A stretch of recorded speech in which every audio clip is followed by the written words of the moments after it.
Pancher pour le groupe Union des démocrates et indépendants. Monsieur le Premier ministre, la SNCF va déprécier ses actifs d'un montant considérable, 12 milliards d'euros. Ce n'est pas la première fois de son histoire, mais jamais à ce niveau. Je ne m'en prendrai pas aux dirigeants de la société nationale, ce serait trop facile, car on passe notre temps à charger une barque qui va bientôt finir par couler. Je m'en prendrai au pseudo-État stratège qui brille depuis tant d'années par des fautes lourdes, trop lourdes en matière de transport. La liste est longue.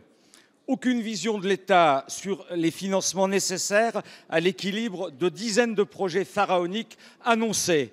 On n'a pas l'idée du début d'un quelconque financement. Alors on continue à faire porter le fardeau aux acteurs ferroviaires. L'équilibre du Tour Bordeaux ou l'entrée dans le capital de Charles de Gaulle Express n'en sont que des exemples parmi tant d'autres. On continue évidemment à faire croire au passage à heureusement de moins en moins d'élus naïfs qu'on va tous les démarrer. Aucun moyen n'est à la hauteur de l'entretien urgent du réseau, alors qu'il faut entre 2 et 3 milliards de plus par an. Pour éviter qu'il ne se dégrade, on abandonne méthodiquement le réseau secondaire.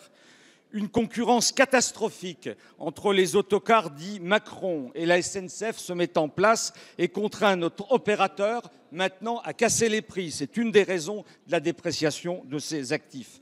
Enfin, le transport marchandises fret ferroviaire est quasiment abandonné.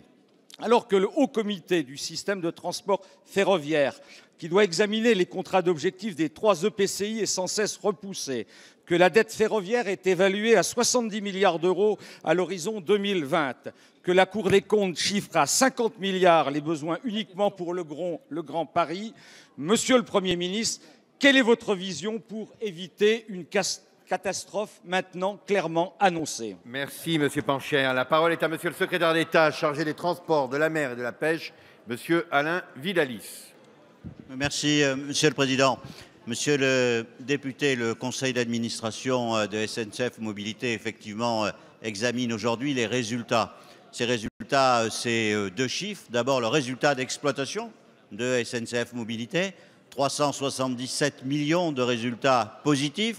Et à côté, une décision comptable qui est la diminution de la valeur de l'actif, notamment pour Réseau, où on passe de 43 à 33 milliards, parce que la SNCF, comme les autres entreprises, est soumise à des obligations en matière de bilan qui font que les résultats doivent générer une appréciation de la valeur de l'actif. Mais très honnêtement, ça n'a pas beaucoup de conséquences sur l'activité. Les autres questions sont plus importantes, c'est l'avenir. Nous avons voté la règle d'or, effectivement, qui veut dire que cette dette importante de Réseau aujourd'hui, la décision est prise de ne pas l'augmenter, de ne pas continuer à endetter Réseau pour financer ces projets. Ces projets, nous y croyons. Quelle doit être la réponse? Elle est assez simple. Soit nous trouvons des financements qui ne peuvent venir que de l'État, de l'Europe et des collectivités locales. Du côté de l'Europe, j'ai senti que vous vouliez nous féliciter, mais ça a été silencieux d'avoir obtenu beaucoup de financements, notamment sur les grands projets que vous parlez,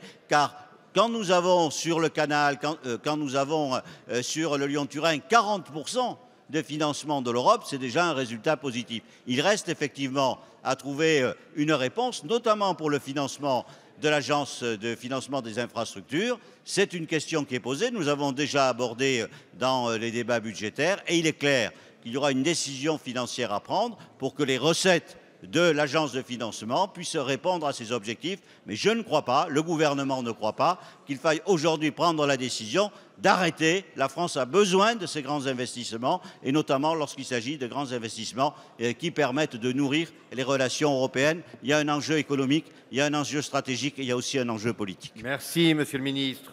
Pour le groupe Les Républicains,